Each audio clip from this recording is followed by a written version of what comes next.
Welcome back to the Deep Dive. Today we are taking on, well, a really significant topic, the sociology of sex and identity. It's something that, feels incredibly personal for everyone. Absolutely. But the rules around it, the definitions, what's considered normal, that's all fiercely public, deeply political, and honestly, often really divisive. And that tension is exactly why we need this sociological lens, right? We have to step back from just the individual feelings, the desire, the identity, and really look at how society writes the script for our most private lives. The source material you sent over is fantastic for this. It's like a crash course in the sociology of gender, but really zeroing in on sex and sexuality. Yeah, it covers a lot of ground.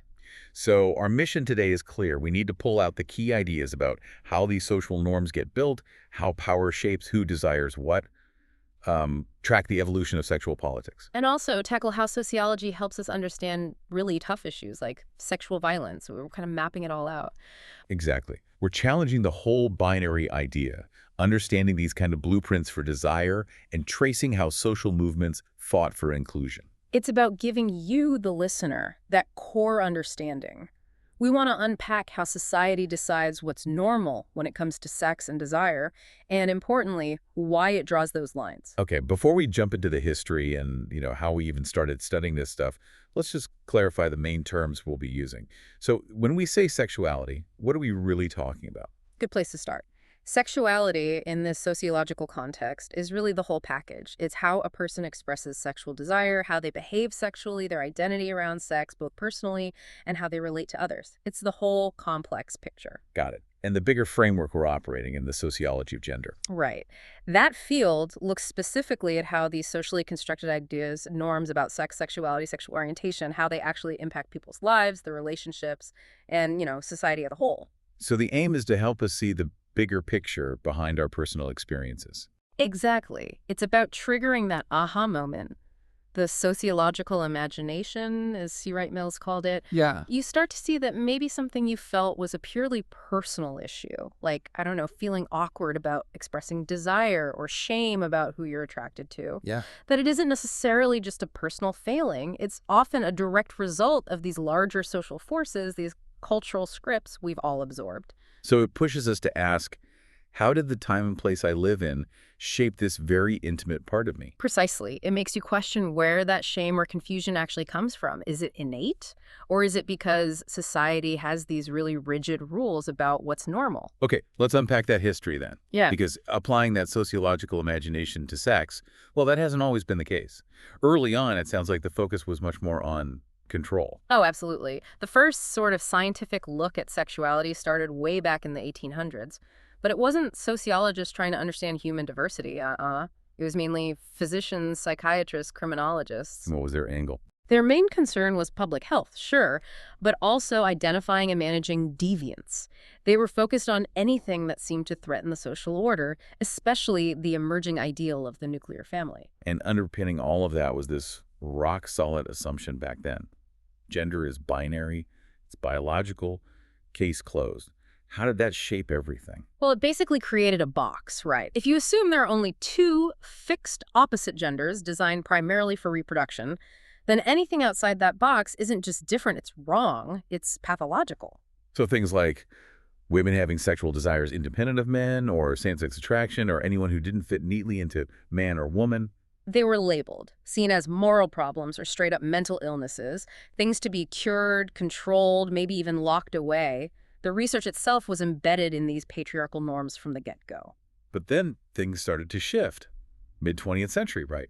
Researchers began moving away from just judging and started actually documenting what people did. Yeah, and the big name there, the one who really forced a change in the conversation, has to be Alfred Kinsey. Tell us about him. He wasn't even a sociologist, was he? No, he was a zoologist. He kind of stumbled into this research in the 1930s. His students kept coming up to him after lectures on, human biology and sex, basically asking, am I normal? Wow. Kinsey realized there was just this massive widespread ignorance, as he put it, about basic sexual structure and physiology. So he decided to use his scientific background, doing thousands of detailed interviews, to just find out what was really going on. And the findings Published in the Kinsey Reports in 48 and 53, they were explosive. Right? Absolutely explosive. They landed right in the middle of this post-war era that was trying so hard to project this image of perfect, heterosexual married life. Kinsey's data just shattered that illusion. What kind of data points are we talking about? Well, for example, he found that somewhere between 10 and 16% of married women aged 26 to 50 admitted to having extramarital sex. That alone was huge, completely contradicting the idea of female purity and fidelity. And for men? His estimates suggested about half of all married men had some kind of extramarital experience. So, the reality was vastly different from the public script. And his work didn't just document reality, it kind of helped change it too, right, over time. Definitely. His research both documented and probably contributed to this gradual shift between the 30s and the 80s. More acceptance of sex outside marriage, more openness about same-sex experiences. And crucially, he introduced the idea of sexuality as a spectrum, the Kinsey scale. That was revolutionary in a world obsessed with binaries. But reading the sources, what really struck me was the story of Clelia Duell-Mosher. Kinsey gets all the credit, but he wasn't actually the first to scientifically study women's sexuality. Mosher. Yes, her story is incredibly telling, such an important counterpoint. Tell us about her. She was a medical doctor, and between 1892 and 1920, we're talking decades before Kinsey, she conducted what's believed to be the first scientific survey focusing entirely on women's own experiences and beliefs about sex. What kind of things did she ask about? Things like pleasure, orgasm, contraception use, how often they had sex. It was an unprecedented look into women's lives in that post-Victorian era. She even studied things like the harmful effects of corsets. She was really focused on women's health and autonomy. So she collects all this amazing data starting in the 1890s, but it wasn't published until 1980. That's almost 90 years. Why? It speaks volumes, doesn't it, about whose knowledge is valued, whose voice gets heard. Mosher was studying female pleasure, female agency. In her time, that just wasn't considered important enough, maybe even seen as threatening, by the male-dominated academic and publishing world. So it just sat there. Pretty much. It took the rise of second-wave feminism in the 1970s, with its push to reclaim women's history and experiences, for her work to finally be unearthed and published. It's a stark reminder that collecting data isn't enough. Power structures decide which data sees the light of day. That point about whose data counts, whose voice matters, that leads us perfectly into the next big idea, sexual scripts. Society doesn't just react to our sexuality. It actively teaches us how to perform it. Exactly. If Kinsey and Mosher showed us what people were doing, sociologists then asked, why are they doing it in these specific, often very gendered ways? Yeah. The answer is these scripts. So what are they exactly, these scripts? Think of them like, well, blueprints. Socially constructed blueprints that guide how we're supposed to do sexuality. They tell us the how, the when, the where, who we should be with, even why we should feel desire in the first place. And we learn these. How? It's not like we get handed a manual at birth. No, it's much more subtle. It happens through sexual socialization. It's mostly passive learning. We absorb messages, images, ideas, and a lot of misconceptions from everything around us. Movies, TV, music, advertising, family, friends, school. And these scripts are heavily gendered, right? That seems crucial. Absolutely crucial. They usually reinforce this old assumption that men and women are fundamentally opposites. This leads straight to those binary scripts. Men are expected to be dominant, strong, active, maybe aggressive. Women are scripted as submissive, weaker, passive, receptive. The sources break these scripts down into 3 levels: cultural, interpersonal, and psychological. Can you walk us through that? How do they connect? Sure. So the cultural level is the big picture stuff. It's the overarching messages in society from media, religion, law about what's okay and what's not. Then the interpersonal level is how those scripts play out between actual people in a specific relationship or encounter. How do two people negotiate desire based on those cultural messages? Okay. And finally, the psychological level is how we internalize all of this. How do those cultural and interpersonal scripts shape our own individual sense of self, our desires, our anxieties about sex? Can you give an example of that cultural blueprint shaping things? The source mentioned a study on 17 magazine. Yeah, that was Laura Carpenter's work. Really interesting. She analyzed over 200 articles in 17 over a 20-year period, from the mid-70s to the mid-90s. And what did she find? She found that the articles consistently favored traditional scripts, emphasizing female passivity, maybe focusing on abstinence, or framing things around pleasing a male partner. And she argued this messaging actively discouraged young women from questioning those traditional gender roles, from challenging the status quo. It shows how powerful media is in reinforcing these scripts. And when people follow these scripts, especially the really rigid patriarchal ones, the results aren't always great for intimacy, are they? They seem based on some shaky assumptions. Definitely based on shaky, often harmful assumptions. Things like men should always initiate and be in control, or women shouldn't seem too eager or express desire openly, or this weird pressure that every sexual encounter must end in orgasm, usually meaning male orgasm. How does that cause problems? It sets people up for shame and failure. If a woman is sexually assertive, she risks being labeled negatively, slutty, aggressive, whatever. If a man doesn't feel desire or isn't aggressive enough, he can feel like he's failing at being a man because he's not living up to that script. But the research also suggests we can change these scripts. We can create more positive ones. Absolutely. That's the hopeful part. These scripts aren't carved in stone. Positive scripts move away from performance and towards connection.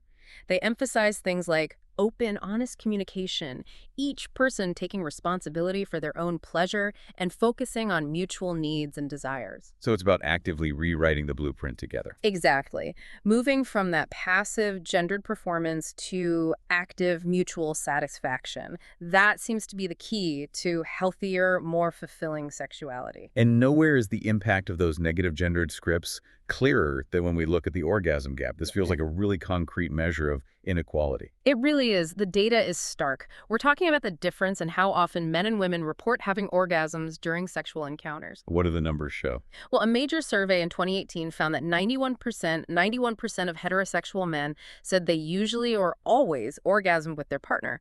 For heterosexual women, only 64%. Wow, that's a huge gap. Nearly 30 points. And the argument is this isn't biology, it's the scripts. The evidence points strongly that way. It links directly back to that double standard and the power dynamics embedded in traditional heterosexual scripts. The expectation for women to be desirable, but not too desirous, to focus on the male partner's pleasure, often sidelines their own. Does the data look different for same-sex couples? Massively different, and this is really telling. Gay men reported orgasm rates around 89%, bisexual men 88%, lesbian women 86%. They're all quite high, much closer together. So the lowest rates are specifically heterosexual women and bisexual women with male partners. Exactly. Which strongly suggests it's something about the dynamics of heterosexual interactions shaped by those traditional dominant submission scripts that's contributing most to the gap. The environment matters. So basically, if the script tells the woman to be passive, it makes it harder for her to ask for what she needs or wants. Precisely, even if she wants to.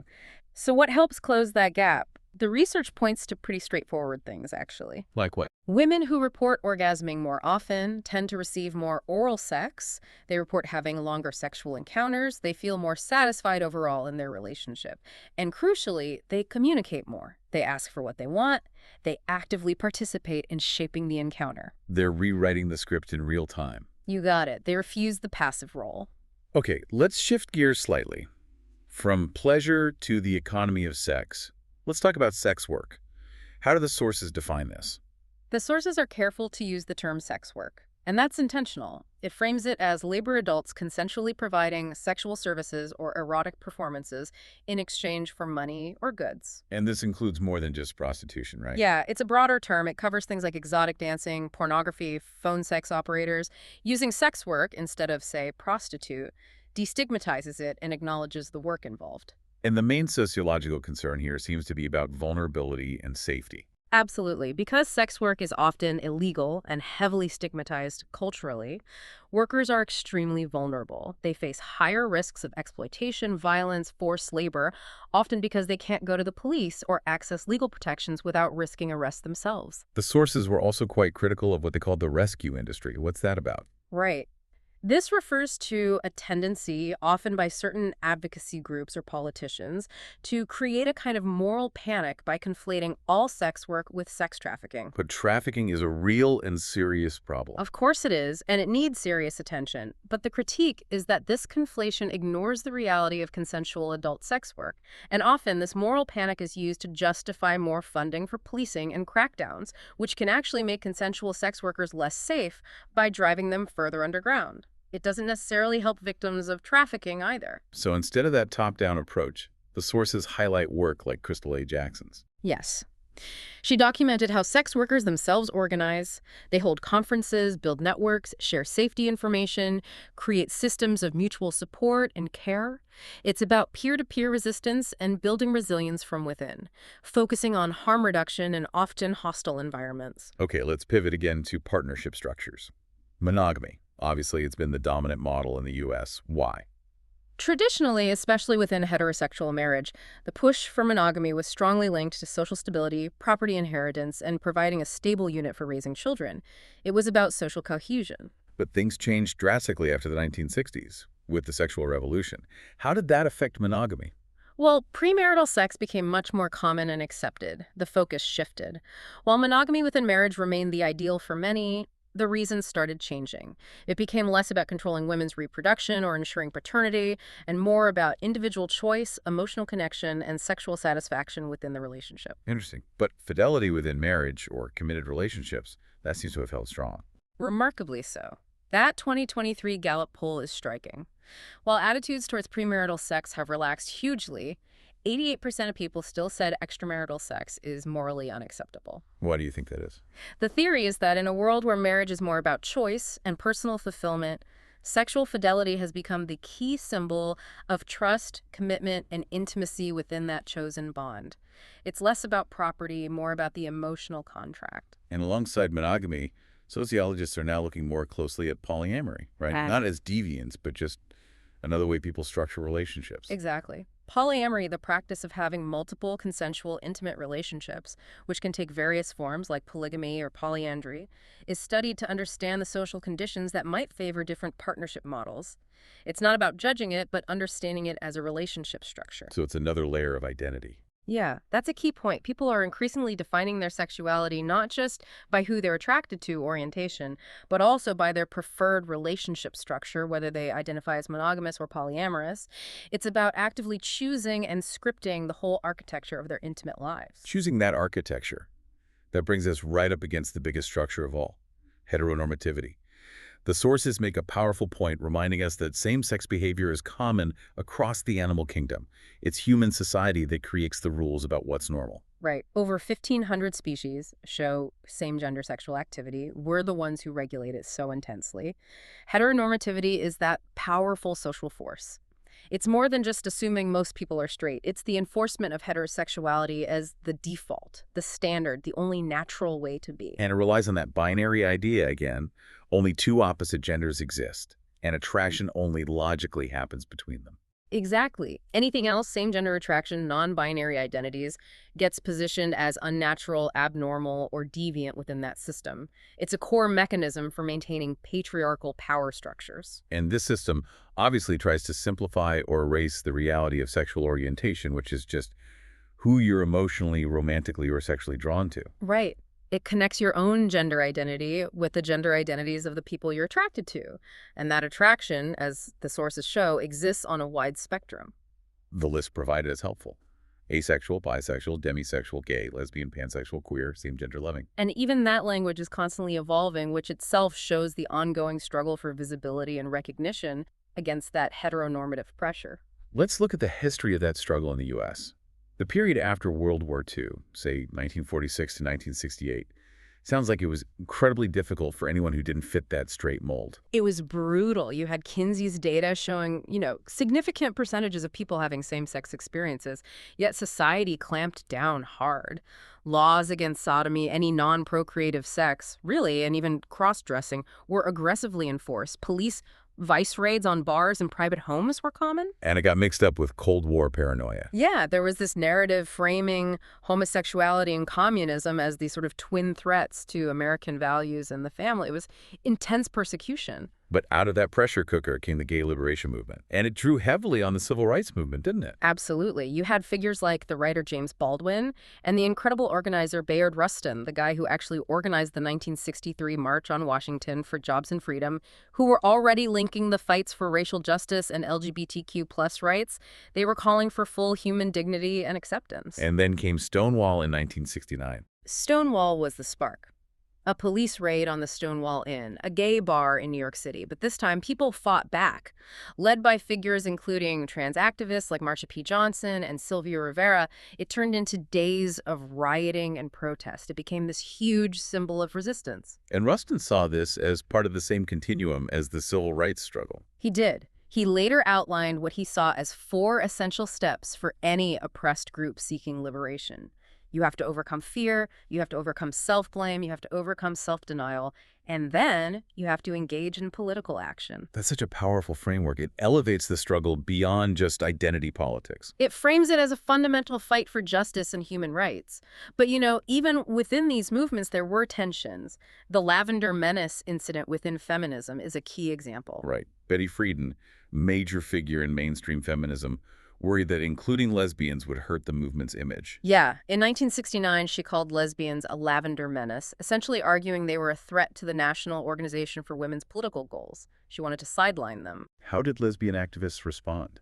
They didn't back down. Activists like Rita Mae Brown famously embraced the term. They organized, made T-shirts, disrupted a major NNW conference, and basically demanded full inclusion.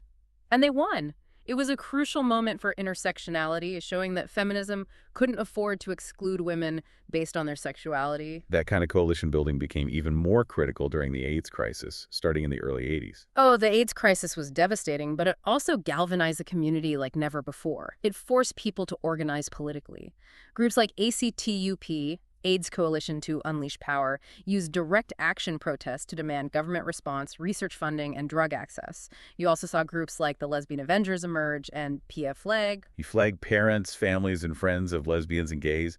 Their role seems really significant. Hugely significant. PFLAG mobilized parents, siblings, allies, often people from more conservative backgrounds, to advocate for their loved ones. They changed hearts and minds at a grassroots level, putting a human face on the issues for people who might otherwise have been hostile or indifferent. And all this activism, born from Stonewall and forged in the fire of the AIDS crisis, it led to real change. Absolutely. It built a powerful political base that chipped away at discriminatory laws. They fought for and won anti-hate crime legislation, got sodomy laws struck down by the Supreme Court, and ultimately achieved federal recognition of same-sex marriage in 2015. It was a long, hard fight built on decades of activism. Now let's zoom in on the personal side of this political struggle. The act of coming out. Yeah, coming out is described as this social process. It starts with recognizing your own sexual orientation or gender identity and then deciding to share that with others. It's deeply personal, but also inherently public and often very risky. Why risky? Because we still live in a fundamentally heteronormative society. For many people, coming out means risking rejection from family, losing friends, facing discrimination at work or school, even violence. That heteronormativity is deeply embedded in our communities. The sources talked about that shift during the AIDS crisis, from thinking staying in the closet keeps me safe to the activist slogan, silence, death. That was a profound strategic and moral turning point. Activists realized that silence and invisibility weren't protecting people. They were enabling the epidemic and preventing political action. Staying hidden meant staying powerless. So they actively encouraged people to come out. Yes. It was a call to visibility. Come out to build political power, to show the true scale of the community, to demand resources, to fight the stigma. It was about saving lives by breaking the silence. And that led to things like National Coming Out Day. Exactly. Established in 1988, the idea was simple: increase visibility. Harvey Milk, the assassinated gay politician, had argued years earlier that the more people knew someone gay, the harder it would be to maintain prejudice and discrimination. It personalizes the issue. Like Michelle Obama said much later, it is harder to hate people close up. The data on timing is interesting, too. People often realize their orientation young, but wait years to tell someone. Yeah, the stats show many people have a sense they might not be heterosexual before they're 19, but something like 43% didn't actually come out to another person until they were 20 or older. That gap speaks volumes about the perceived risks and the internal struggle involved. And it's not just one big announcement, is it? No, not at all. The sources stress it's a lifelong process. It's something LGBTQ plus people often have to do repeatedly in new jobs, new social circles, meeting new people. It's a constant negotiation. And the risks change depending on where you are. Absolutely. Acceptance levels vary hugely. The sources note it's generally higher in places like the Western U.S. compared to the South or Midwest. So the immediate social environment directly shapes the personal risk involved in being open about who you are. Okay, to tie some of these threads together, identity, expression, attraction, the sources use the gender unicorn model. It seems like a really helpful visual. It is. It's great because it breaks down identity into 5 distinct components, moving us way beyond a simple male-female binary. What are the 5 components? Okay, you've got gender identity, your internal sense of being male, female, both, neither, etc. Then gender expression, how you outwardly show your gender clothes, hair, mannerisms. Then sex assigned at birth, usually based on external anatomy. And finally, it splits attraction into 2, physical attraction and emotional attraction. How does it help challenge the binary? Let's start with identity and expression. Well, it explicitly separates them. Your internal identity doesn't have to perfectly match some stereotypical outward expression. You can identify as a woman, but express yourself in ways traditionally coded as masculine or vice versa, or be non-binary and have a unique expression. It creates space for that complexity. The sources mention the organ bears as an example. Yeah, as an example of playing with gender expression, it's a subculture within the gay community where men often embrace and exaggerate traditional markers of masculinity like body hair, larger size, rugged clothes, but do it in a queer context, sort of reclaiming and subverting those norms. It shows expression is fluid. Then there's sex assigned at birth. The model highlights the issue of intersex individuals. Right. People born with sex characteristics, like genitals, chromosomes, hormones, that don't fit neatly into typical male or female boxes. Historically, doctors often performed immediate, medically unnecessary surgeries on intersex infants to make their bodies conform to one binary category or the other. But that's changing. Thankfully, yes. Major medical groups like the American Academy of Family Physicians, AAFP, now strongly advise against these irreversible surgeries on infants. They recognize the potential for severe physical and psychological harm, especially as the child grows and develops their own sense of identity. The focus is shifting towards letting the individual decide later in life if they choose. And finally, attraction. The model splits it into physical and emotional. Yes, and shows both exist on a spectrum. Who you're physically drawn to might not be exactly the same as who you connect with emotionally. And critically, it decouples attraction from the binary assumption that you must be attracted to the opposite gender. It acknowledges attraction to same genders, multiple genders, or no genders at all, asexuality. So the gender unicorn basically gives us a much more nuanced, realistic map of human identity and attraction. Exactly. It reflects the complexity we see in real life, dismantling that overly simplistic binary framework. Okay, we have to shift now to perhaps the most difficult application of these structures of power and gender. Sexual violence. It's a heavy topic, but crucial. Yeah. How does the World Health Organization define it? The WHO definition is broad and important. It covers any sexual act, any attempt to obtain a sexual act, or other acts directed against someone's sexuality using coercion. And this can be by any person, regardless of relationship, and happen in any setting. And despite laws like the Violence Against Women Act, the AWA, here in the U.S., which has provided significant funding since 1994, the rates aren't really going down. That's the deeply disturbing reality. The funding is there for services, training, prosecution, but overall rates of sexual violence haven't significantly decreased. That tells us something profound. What does it tell us? It suggests that legal sanctions and individual support, while vital, aren't enough on their own. They aren't addressing the root causes. The problem is more systemic, more structural. And statistics. They're just staggering, Yep. especially for marginalized groups. They are horrifying. Nationally, about 1 in 5 women and 1 in 71 men report being raped. But look at transgender people. 47%, nearly half, report being sexually assaulted. Almost half. And the rates are even higher for trans people of color, trans sex workers, trans people experiencing homelessness. The vulnerability is compounded. And we also saw high rates for cisgendered lesbian women, around 46%, and especially bisexual women, nearly 75%. What does that tell us? It reinforces that deviating from the heterosexual cisgender norm seems to correlate with increased risk. It's not just about male-female dynamics in the traditional sense. It's about power imbalances linked to gender identity and sexual orientation within a patriarchal system. And the fact that most rapes, 8 out of 10, are committed by someone the victim knows. That shatters the myth of the stranger in the bushes. It tells us sexual violence is deeply embedded in our social relationships, families, friendships, workplaces, communities. Which brings us back to why sociologists insist this is a social problem. Right. The definition from Ana Leon Guerrero. It's not just individual acts, but something stemming from conflicts in values and inequality in the social structure. Exactly. It's not just a few bad apples, it's the barrel itself. This system allows, and sometimes even encourages, this violence. So how do we understand that system?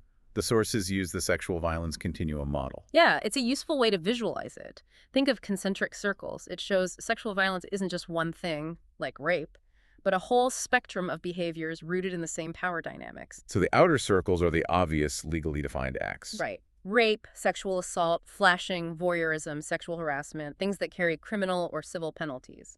The most visible end of the spectrum. But the model suggests those acts don't happen in a vacuum. They're connected to less visible, often unpunished behaviors. Precisely. Those are the lighter gray units closer to the center. This includes things like pervasive sexist jokes, enforcing rigid gender roles, consuming sexually violent media, normalizing violence like trans bashing or intimate partner violence, and at the core, misogyny, that underlying hatred or prejudice against women and femininity. So things like catcalling or sexist locker room talk, Mm. they're not harmless. They're part of this continuum. According to this model, yes. They might not be a legal assault, but they contribute to a culture that objectifies, demeans, and normalizes entitlement over others' bodies. They create the environment where more severe violence becomes more permissible, more likely. And right at the very center of the continuum. Unequal power. Systems of oppression like patriarchy, racism, heteronormativity. The conclusion is powerful. Sexual violence isn't just random acts by disturbed individuals. It's a social phenomenon, a set of expressions rooted in the unequal power dynamics and sexual norms of our society. So if it's systemic, the solutions have to be systemic too. Changing the norms. Where do we start? The sources mention affirmative consent. Yes. Affirmative consent, meaning a clear, enthusiastic, freely given yes for each sexual act every time, is a crucial shift at the interpersonal level. How is it different from just not saying no? It completely flips the script. The old model often assumed consent unless someone actively resisted or said no. That puts the burden entirely on the potential victim and ignores situations where someone might freeze, be intimidated, or unable to say no. Affirmative consent requires active, ongoing communication and enthusiasm. Only yes means yes. So assuming consent based on a past encounter or because someone didn't fight back, that's out. Completely out. It recognizes boundaries can change moment to moment. It promotes communication and mutual respect, shifting the focus to shared desire rather than assumed permission. But changing interpersonal norms is just one piece. Yeah. How do we address the bigger environment? The sources bring in the ecological systems theory. Right. This model, often used by the CDC for violence prevention, is essential. It says we have to look beyond just the individuals involved and address the whole environment, the ecosystem where violence occurs. How does it break down that ecosystem? It sees the social world in layers. There's the individual level, personal history, attitudes, the relationship level, family, peers, partners, the community level, schools, workplaces, neighborhoods, and the societal level, broad cultural norms, laws, economic policies, all within a historical context. And violence, or the risk of it, exists at all those layers. Exactly. So prevention has to happen at all layers too. For example, risk factors for perpetration aren't just individual, like substance abuse. They exist in relationships, like associating with violent peers, in communities, like high poverty or lack of support, and in society, like rigid gender norms or tolerance for violence in media. So instead of just teaching self-defense, individual level, we need to change community norms, challenge harmful media portrayals, address inequality. Precisely. It requires a multi-pronged approach. The Outsmart NYC program is cited as a great real-world example of this. What do they do? They work at the community and interpersonal levels. They go into nightlife venues, bars, clubs, places where harassment and assault can be prevalent, and they run workshops. Workshops on what? On prevention, on how to be an active bystander, how to intervene safely if you see something, how to recognize harm based on identity, de-escalation techniques. They're essentially trying to change the social norms within that specific environment. So they're empowering the community itself to prevent violence. Exactly. They're equipping staff and patrons with the tools to challenge those lighter gray units of the continuum, the harassment, the boundary pushing, before they escalate into something worse. It's about creating safer spaces by changing the collective behavior within them. It's really powerful looking back at everything we've covered, how the sources connect these incredibly intimate, personal things like who orgasms or the fear someone feels before coming out directly to these huge abstract structures like patriarchy or heteronormativity. It really drives home the core message of the sociology of sex and sexuality, doesn't it? Our deepest feelings, our identities, our behaviors, they aren't just happening in a vacuum. They were profoundly shaped by the social world, by the scripts we're handed, by the power dynamics we navigate every day. And these norms, these scripts, they aren't natural or God-given. They're constructed, they change. Absolutely. The sources show us their tools, often used for social control, dictating what's acceptable, what's possible, what's even imaginable in our intimate lives, but they can be rewritten. We saw that in the history of the LGBTQ plus rights movement, drawing strength from the civil rights struggle. It's a constant process of challenging assumptions, demanding inclusion, fighting for safety. And that fight requires ongoing collective action. It means constantly pushing back against those ingrained patriarchal and heteronormative assumptions to create space for genuine equality, safety, and freedom in how we live and love. Bayard Rustin's framework feels so relevant here. That liberation requires overcoming fear, self-blame, and self-denial, and then engaging in political action. We heard how the AIDS activists reframed silence from safety to death, silence death, because that fear, that closet, was preventing political power. So if the closet was historically about the fear of being known, preventing people from fighting back, what does the closet look like today? What are the contemporary forms of silence? Maybe around challenging gender roles or questioning relationship norms or speaking out against microaggressions. What are the modern costs of staying silent, of not challenging the status quo in our own lives and communities? That's a powerful question to leave people with. What does silence cost us now? Indeed. Thank you for diving deep with us today.